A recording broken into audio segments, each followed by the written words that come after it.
여러분, 우리는 다 그리스도인들입니다. 그리스도인이란 예수 그리스도를 구주로 믿어서 구원받은 사람이라는 뜻이고, 성경에 기록된 하나님의 말씀을 진리의 말씀으로 믿는다. 그게 이제 그리스도인이라는 말입니다. 우리가 받은 이 구원을 가리켜서 그의 신기한 능력으로 생명과 경건에 속한 모든 것을 우리에게 주셨으니 이는 자기의 영광과 덕으로서 우리를 부르신 이를 알므로 말미암음이라, 이렇게 말씀합니다.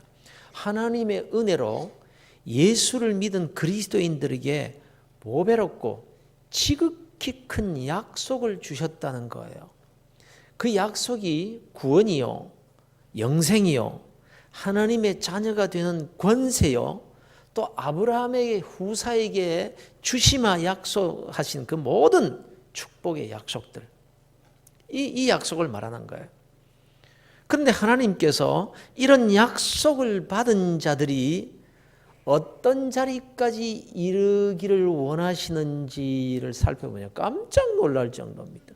이 약속으로 말미암아 너희가 정욕 때문에 세상에서 썩어질 것을 피하여 신성한 성품에 참여하는 자가 되게 하려 하셨느니라. 이 놀라운 말씀, 개역 성경에는요, 신성한 성품에, 신의 성품에 참여하는 자가 되게 하려 하셨다. 그러니까 우리의 수준을 어디까지 끌어올리려고 하시는 거 아니, 하나님 수준까지 끌어올리시기를 원하시는 우리 하나님이시다, 그런 말씀이에요. 우리가 누군데 어떻게 나 같은 죄인이 신의 성품, 하나님의 성품을 담는 자리까지 갈 수 있겠냐. 그런데 하나님께서 그걸 원하신대요. 사실 우리가 죄사함 받아 하나님의 자녀가 된 것 자체가 불가능한 일이었지 않습니까? 오직 하나님의 은혜로 된 일일 뿐입니다. 그래서 신의 성품, 하나님의 성품에 참여하는 자가 되게 하시는 것도 하나님의 뜻이라면 우리 마음대로 되는 것이 아니라 우리 하나님께서 은혜를 베푸셔야, 그렇게 되도록 해주셔야 되는 것이다 하는 것이죠. 그런데 이렇게 하시고 싶어 하시는 이유가 뭐냐? 약속 때문이라는 거예요. 약속 때문에. 바로 그 약속대로 우리가 은혜와 복을 받아서 하나님의 자녀답게, 아브라함의 후사답게 살아갈 수 있도록 하시기 위해서 우리에게 복을 주시고 싶으셔서 그런 말입니다. 그래서 우리 믿는 자들에게 이런 큰 은혜와 축복을 받아 누릴 수 있는 방법을 하나님께서 제안을 하신 거예요.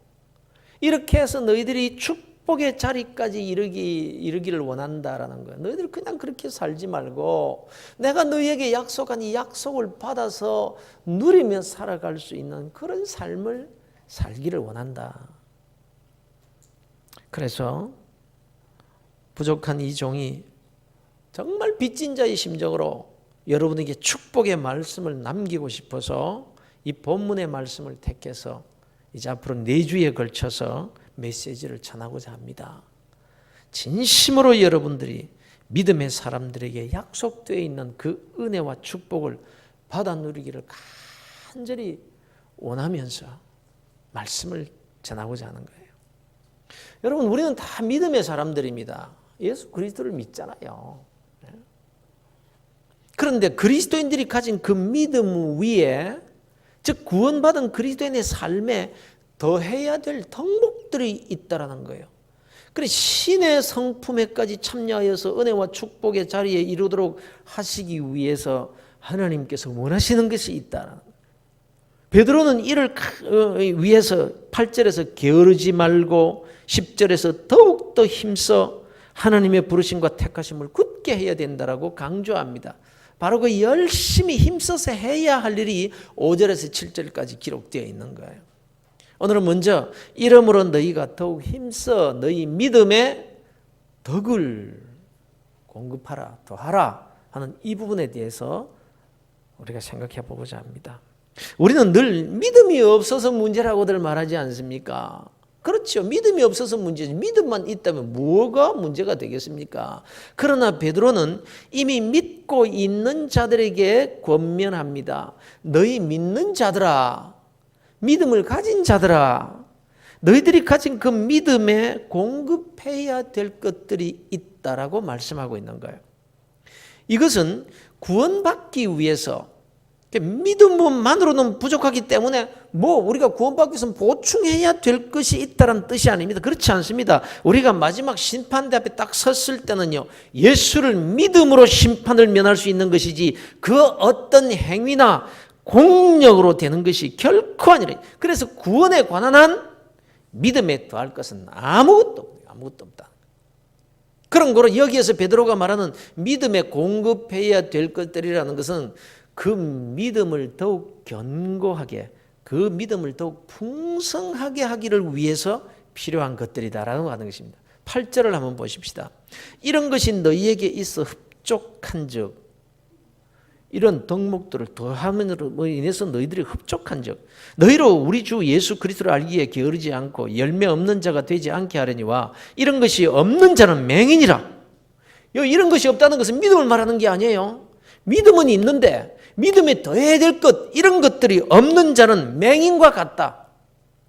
그래서 멀리 보지 못하고 그의 옛죄가 깨끗하게 된 것을 잊었느니라, 이렇게 말씀을 하고 있는 거예요. 믿음 생활을 하기는 하는데 이런 것들이 없으니까 아무것도 못 보는 거예요. 정말 신령한 것을 못 보는 거예요. 거룩한 것을 못 보는 거예요. 축복이 무엇인지를 제대로 깨닫지를 못하는 거예요. 하나님의 은혜를 어떻게 받아야 될지를 모르는 거예요. 누구든지 예수 그리스도를 믿으면 하나님의 자녀요 또 의인이라 인정을 받고 구원을 받습니다. 그러나 말입니다, 예수를 믿는다고 다 꼭 같으냐 말이에요. 천국 가게 됐다고 꼭 같으냐 말이에요. 예수 믿으면 하나님의 자녀요 의인이 된 거예요. 그러나 예수 믿는다고 다 열심히 있습니까? 예수 믿는다고 다 마땅히 맺어야 될 열매를 맺습니까? 다른 사람들은 그만두고라도 나 자신을 볼 때도 얼마나 부족한지 생각하면 생각할수록 게으르고 열매 없는 삶을 살고 있구나, 이걸 뼈저리게 깨닫습니다. 제가 그래요. 그리고 우리가 믿는다고 해서 어디 그 믿음이 한결같으냐 말이에요. 그래서 베드로가 이런 말을 하는 거예요.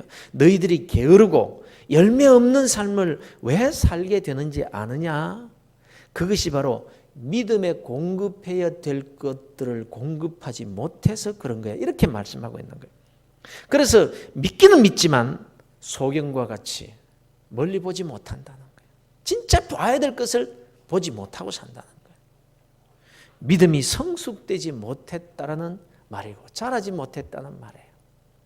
멀리 보지 못한다, 은혜 생활 못한다는 뜻이고 감사 생활하지 못한다는 그런 말이거든요. 그의 옛 죄가 깨끗하게 된 것을 잊었느니라. 그러니까 하나님으로부터 받은 은혜를 잊어버리고 사는 거예요. 그러니 영혼의 만족이 있을 수가 없는 거예요. 감사가 없는데. 그래서 베드로는 너희가 믿음을 가졌느냐? 그래, 참 감사한 일이지. 그러나 그 귀한 믿음을 더욱 빛나게 만들어야 되지 않겠느냐, 이 말을 하고 있는 거예요. 그 믿음을 그렇게 그냥 처박아 두고 있어도 되겠느냐, 네 삶에서. 그 믿음이 더욱 돋보이고 더욱 능력을 발휘할 수 있도록 해야 되지 않겠느냐, 이 말이에요. 여러분이 이 교회에 다니면서 가는 곳마다 쓰레기 버리고 유리창도 깨고 고함을 지르고 다니면서 이 사람 저 사람 붙들고 시비하고 욕을 한다고 합시다. 그래도요, 예수만 믿으면 천국 갑니다. 별별 욕먹을 짓을 다 해도 예수만 믿으면 구원 받습니다. 그러나 말입니다, 그게 잘하는 일은 아니잖아요. 나도 믿어, 나도 하나님의 자녀야, 아니라고 말할 사람이 있으면 나와봐. 아무도 아니라고 말할 수 없지요. 그러나 이런 사람을 보고 믿음의 사람이라고 하지는 않잖아요. 비록 믿음을 가졌지만 믿음의 사람이라고 부르지는 않는다는 거예요. 이것은 믿음이 없다라는 말이 아니라 믿음을 빛나게 하지 못한다. 그러니까 믿음이 성숙되지 못했다, 이렇게 말씀하는 겁니다. 그러니 여러분, 이 베드로 사도의 말을 깊이 새기시기를 바랍니다. 왜 내가 믿음이 있으면서도 은혜와 축복을 받을 수 있는 흡족한 믿음의 삶을 살지 못할까? 이것을 본문을 통해서 깨닫고 남은 인생 제대로 믿음 생활 잘하시는 부산 북교회 성도들이 다 되시기를 주 예수 그리스도 이름으로 축원합니다. 베드로는 믿음을 더욱 풍요롭게 하기 위해서 그 믿음에 공급해야 될 덕목들을 말씀하고 있는, 만일 이 덕목들을 우리가 가진 믿음에다가 공급하기만 한다면 저와 여러분은 정말 아름다운 믿음의 생활, 견고하고 흔들리지 않는 그런 믿음의 생활을 하게 될 것입니다. 오늘 믿음에 공급해야 될 것으로 덕에 대해서 생각을 해보려고 합니다. 믿음이 우리가 있지만 거기 덕을 더해야 되는 거예요. 특별히 오래 신앙생활을 하신 분들, 모태 신앙을 가지신 분들, 그리고 많은 사람들로부터 믿음의 사람이라고 인정을 받고 있는 분들이나 또 그렇게 인정받기를 원하시는 분들은 마음에 깊이 새기시고 이 말씀대로 흡족하고 풍성한 믿음 생활을 하실 수 있게 되기를 바랍니다. 그 간절한 마음으로 이 말씀을 드립니다. 사랑하는 성도 여러분, 자기가 가진 믿음이 아무리 커도요, 그 믿음이 풍요로워지기 위해서는요, 가진 그 믿음에 덕을 더해야 돼요. 덕을 공급할 줄 알아야 된다는 것을 기억하셔야 됩니다. 그런데 말입니다, 도대체 어떻게 덕을 공급할 수 있는 겁니까? 휘발유 붓듯이 그냥 부을 수만 있다면 덕이라는 건 어디 가서 잔뜩 사가지고요, 제가 여러분들에게 푹푹 부어드리고 싶습니다. 근데 베드로가 뭐라고 말합니까? 힘써, 더욱 힘써 굳게 하고 행하라고 말씀합니다. 무슨 뜻이죠? 훈련하라는 뜻이에요. 저절로 되는 게 아니에요. 기도한다고 되는 게 아니에요. 훈련해야 된다는 거예요. 힘써. 여러분, 믿음은 힘써도 되는 일이 아니잖아요. 믿음하고는 달라요. 믿음은 믿고 싶다고 믿어지는 것이 아니라 하나님께서 은혜를 주셔야, 믿음의 선물을 주셔야 우리가 믿을 수 있는 거예요. 거저 주시는 선물로 받는 것입니다. 그런데 우리가 이 은혜의 선물을 받고 그리스도인으로서 하나님의 자녀로서 이 자리에 나와서 예배를 드리고 있습니다. 그 믿음은 그냥 받은 거예요. 그저 감사하고 감사할 것밖에 없어요. 그러나 말입니다, 우리가 은혜로 받은 이 믿음을 더욱 풍요롭게 만들기 위해서 공급해야 할 덕목들은 우리가 훈련해야 돼요. 그냥 선물로만 주어지는 게 아니에요. 훈련해야 돼요. 그래서 너희가 더욱 힘써 애쓰고 노력해서 최선을 다해서 너희에게 내가 준 그 선물, 그 믿음을 더욱 풍요롭게 해야 되느니라. 그래서 믿음의 덕을 공급하라는 것입니다. 그러면 덕이 도대체 뭡니까? 본문에 나오는 덕이란 헬라어로 아레테라는 말입니다. 아레테. 이 말은 선한 행실을 가능하도록 하는 능력 또는 그 원기를 뜻하는 말인데요. 우리가 흔히 덕덕할 때 그 뜻이 뭐냐? 우리말 사전에 보면요, 윤리적 의지대로 행동할 수 있는 인격적 능력, 뭐 이렇게 풀이를 해놨어요. 그러니까 여러분, 믿음이 있는 사람이라고 해서 다 덕스러운 사람이 되는 건 아니에요. 아시다시피 믿음에는 굉장히 능력이 있습니다. 귀신을 쫓아내기도 하고 병자를 고치기도 하고, 믿음은 굉장한 능력을 가지고 있어요. 그래서 주께서 말씀하시기를 만일 너희에게 믿음이 겨자씨 하늘만큼만 있어도 이 산을 명하여 여기서 저기로 옮겨지라 하면 옮겨질 것이요 또 너희가 못할 것이 없으리라, 이렇게 말씀해요. 그러니까 믿음 안에 이렇게 큰 능력이 있다는 거예요. 그러나 그런 믿음을 가졌다고 할지라도, 희한한 능력을 행하는 그런 믿음을 가졌다고 할지라도 덕이 없으면 풍요로운 믿음이 될 수는 없는 거예요. 그래서 내가 가진 믿음 위에 덕의 훈련을 쌓아야 된다, 이 말씀. 잘 아시는 대로 남다르게 귀한 믿음을 가지신 분인데, 틀림없이 참 그런 믿음을 가지신 분인데 덕스럽지 못한 것 때문에 자신도 어렵게 되고 다른 사람이나 교회에 시험을 주는 사람들이 교회 안에 있는 거예요. 그렇지만 비록 작은 믿음을 가졌지만, 이제 신앙생활을 얼마 하지 않았지만 그 믿음의 덕을 잘 공급하면요, 스스로 기쁨으로 믿음 생활을 하게 될 뿐만 아니라 다른 사람들에게도 많은 유익을 끼치게 되는 거예요. 여러분 한번 생각해 보세요. 만일 남보다 더 깊은 신앙심과 믿음을 가졌다 합시다. 그러나 그 믿음에 덕을 더하지 못하면요, 그 믿음으로 믿음이 약한 사람을 공격해서 시험에 빠뜨리고 실족시킬 수 있는 거예요. 자기의 그 믿음 때문에. 그래서 특히 교회 안에서 다른 사람들보다 믿음 위에 덕을 더 많이 쌓아야 될 사람이 누구냐? 목사지요, 목사. 그래도 목사가 되기까지는 믿음이 있어서였고 또 나름대로 성경 지식과 경건 생활이 있다고 보아야 될 것입니다. 그러나 덕이 없으면 남을 정죄만 하기 쉬울 것입니다. 믿음에 확신이 있기 때문에 그 확신 가지고 믿음이 부족한 사람을 보면은 그냥 지적하고 싶어서 참지를 못하는 거예요. 그가 교회의 지도자가 되었을지라도 믿음이 있을지라도 또 생각해 보세요. 교회 일을 하다가 서로 부딪힐 만한 의견 충돌이 생겼다라고 합시다. 그러면 이 두 사람 중에서 누가 문제를 더 아름답게 만들겠습니까? 누가 믿음이 더 있느냐 여기에 따라 결정되는 게 아니라 믿음에 따라서 결정되는 것이 아니라 누가 자기가 가진 그 믿음 위에 덕을 공급하느냐에 따라서 아름다운 그런 결과가 도출이 되는 겁니다. 여러분. 아무리 성경을 많이 알고 또 그 일의 경우를 따져서 아무리 객관적으로 자기가 옳다라고 할지라도 더 중요한 것은요, 덕을 나타낼 수 있어야 된다는 겁니다. 네가 옳으냐 내가 옳으냐의 문제보다 더 중요한 것은 누가 자기가 가진 그 믿음 위에 덕을 공급할 줄 아느냐, 이게 훨씬 더 중요한 거예요. 여러분, 다 믿음은 거기서 거기에요. 뭐 제일 좋은 믿음은 믿어서 천국 가는 믿음이 제일 좋은 거죠. 사랑하는 성도 여러분, 많이 안다라는 것이 그렇게 중요한 건 아닙니다. 어떤 자는 많이 아는 것 때문에 지탄을 받고 손가락질도 하는 사람들이 있지 않습니까? 똑똑하긴 한데 아는 것은 많은데 아이고 덕이 없어, 이런 말들을 하잖아요. 그러나 많이는 몰라도 자기가 가진 그 지식에 그가 가진 그 믿음에 덕을 더하면요, 덕을 끼치는 삶을 살면 많은 사람들에게 존경을 받게 되는 거예요.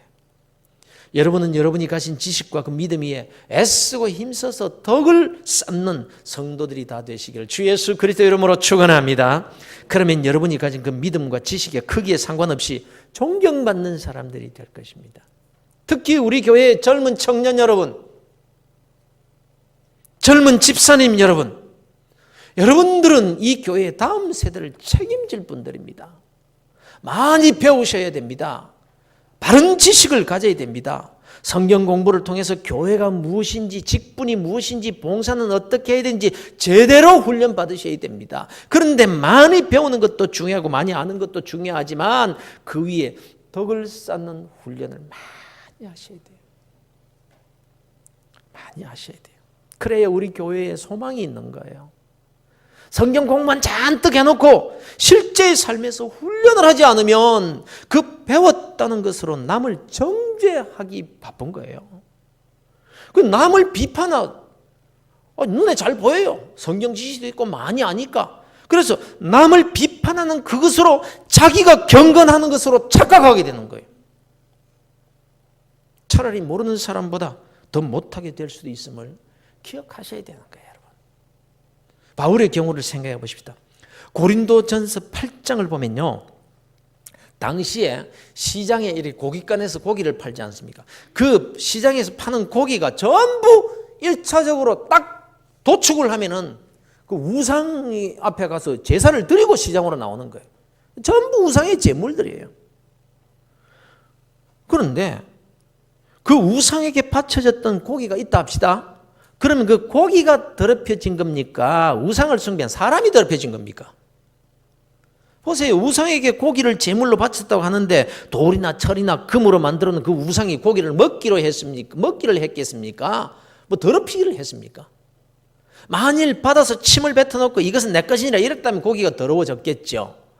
그래서 바울은 이렇게 말하는 거예요. 그러므로 우상의 제물을 먹는 일에 대해서는 우리가 우상은 세상에 아무것도 아니며 또한 하나님은 한 분밖에 없는 줄 아느라 우상의 제물 먹고 안 먹고 그게 무슨 상관이 있냐 이거예요. 우상 앞에 놓았다가 가져오는 고기나 고깃간 냉장고 속에 넣었다가 꺼낸 고기나 다를 바가 하나도 없다는 거예요. 제가 어렸을 때 얘기 하나 할게요. 지금 제가 목사가 되어 있으니까 조 목사는 참 어릴 때부터 사무엘과 같이 성전에서 경건하게 자라서 목사가 되었을 것이라고 착각하시는 분들이 있겠습니다만은, 사실 제가 자랄 때 맹랑한 일들을 많이 겪었습니다. 제가 이건 사실 아무도 모르는 얘기니까 어디 가서 이야기하지 마십시오. 요즘 하도 이상한 세상이 돼서, 제가 어릴 때만 해도 시골에서 아무리 부유하게 산다라고 할지라도 먹을 것이 그렇게 많지 않았어요. 근데 말입니다, 저희 집 바로 대문 밖 뒷동산에 엄청나게 큰 소나무들이 꽉 이렇게 있었는데요, 그 동산 한쪽에 큰 무덤이 하나 있었어요. 그런데 그 무덤에 묻힌 그 사람이 아마 살았을 때 굉장한 사람이었던 것 같아요. 하여간 1년에도 몇 번씩 그 무덤에 후손들이 와서 제사를 지내는 거예요. 그러면 그 동네 꼬마들이 다 몰려옵니다. 왜 몰려옵니까? 그 제사 끝나고 나면은 그 음식들을 쫙 나누어줘요. 다 줄 세워놓고 색색까지 육아며 떡이며 과일이며 문어 말린 거 다 이렇게 딱 해가지고 예쁘게 해가지고 다 가위로 모양 낸 것, 하여간 굉장히 부자였던 것 같아요. 그런데 내 친구들은 거기에 가서 줄을 쫙 서서 그 맛있는 것들을 받아서 먹는다는 말입니다.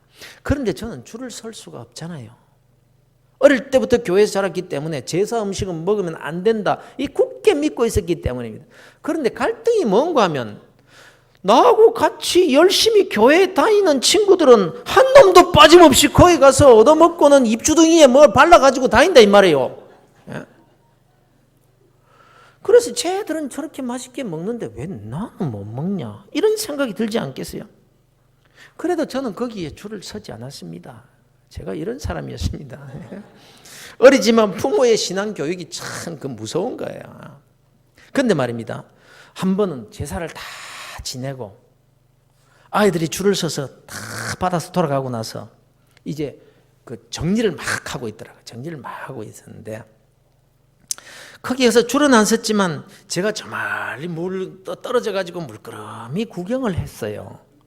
그런데 그 중에 한 사람이 저를 보니까 멀리서 물끄러미 쳐다보는 꼬마가 하나 있거든요. 그 사람 눈에 제가 굉장히 불쌍하게 보였던 모양이에요.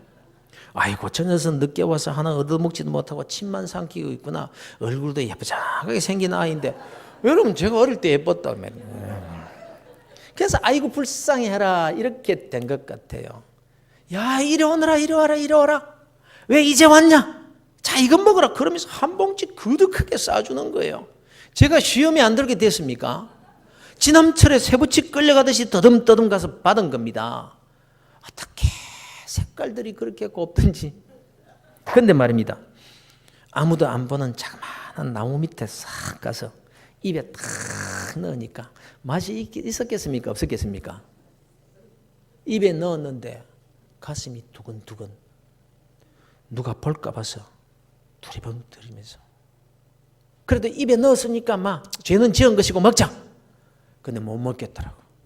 못 먹겠더라고. 먹고 싶다는 욕망으로 목으로 넘겼지만 먹으면 죄 받는다, 이 생각이 그 음식을 막 밀어내는 거예요. 하나님이 벼락을 딱 내리칠 것 같이 막 두렵고 막 그랬어요. 그래서 결국 입에 넣고 캑캑거리다가 그냥 다 버리고 말았어요. 제가 이런 사람입니다. 여러분, 그러면 그때 왜 제가 그 음식을 못 먹었을까요? 어렸지만 죄의식 때문이었어요. 그런데 그거 먹는다고 죄 되나요? 로마서 14장에 보면 이 재물의 음식에 대해서 먹어도 감사함으로 먹고 먹지 않아도 감사함으로 먹지 말 것이라고 했습니다. 그러면서 먹든지 안 먹든지 그러므로 우리가 화평의 일과 서로 덕을 세우는 일에 힘쓰나니 음식으로 말미암아 하나님의 사업을 무너뜨리게 하지 말라. 만물이 다 깨끗하니라. 거리낌으로 먹는 사람에게는 그 악한 것이 되지만 감사함으로 먹는 자에는 아무것도 문제가 되지 않는다는 거예요. 그런데 어린 제 마음속에도 그 죄의식 때문에 받아들고도 못 먹었어요. 못 먹었어요. 그래서 바울 사도가 그런 제사 음식 먹는 일을 두고 이런 말 저런 말 할 필요가 없다라는 것입니다. 그런데 바울을 보세요. 바울만큼 성경 지식이 있는 사람이 있을까요? 바울만큼 하나님의 뜻을 바로 아는 사람이 있을까요? 그런데 바울은 그 지식, 바울의 그 믿음 위에다가 덕을 어떻게 공급하느냐? 이렇게 공급합니다. 이런 재물의 고기를 먹든지 먹지 않든지 이것이 무슨 문제냐? 우리는 자유자니라 이렇게 말하면서 그러나 너희의 자유가 믿음이 약한 자들에게 걸려 넘어지게 하는 것이 되지 않도록 조심하라 이렇게 말합니다. 내가 가진 자유, 내가 가진 그 신앙의 지식, 내가 가진 믿음, 그것이 옳다라고 할지라도 내 자유 때문에, 내 지식 때문에, 내 믿음 때문에 믿음이 약한 자들이 시험에 들게 하지 말라. 내 믿음 위에다가 덕을 세워라. 이렇게 말하면서 그 유명한 명언을 남기지 않습니까? 만일 음식이 내 형제를 실족하게 한다면 나는 영원히 고기를 먹지 아니하여 내 형제를 실족하지 않게 하리라. 덕을 위해서. 내가 좋아하는, 그렇게도 좋아하는 고기라고 할지라도 내가 덕을 위해서 내가 이 고기를 먹는 것으로 해서 한 사람이라도 마음에 시험이 드는 사람이 있다면 나는 영원히 고기를 먹지 않겠다. 입에도 대지 않을 것이다. 내가 자유자지만 덕을 위해서. 바울 자신의 믿음과 지식도 중요하지만 그 믿음에 덕을 공급하는 일이 얼마나 중요한 신앙생활의 내용인가를 보여주는 것입니다. 사랑하는 성도 여러분, 우리 모두 믿음을 구하십시다. 큰 믿음 달라고 하나님께 기도하며 또 기왕이면 큰 믿음을 선물로 받아서 믿음 따라 주시는 능력을 가지고 사십시다. 그러나 우리가 병행해야 할 일은 그 믿음에다가 덕을 공급하는 훈련도 함께 해야 된다. 덕을 위해서 내 입술을 곱게 깨물 줄도 알아야 되고 덕을 위해서 내 마음이 불편하지만 웃어줄 수도 있어야 돼요. 그래야 크건 작건 우리가 가진 그 믿음이 풍요롭게 되는 거예요. 신의 지식을 닮아서 가는 그것이 바로 이걸 말하는 거예요.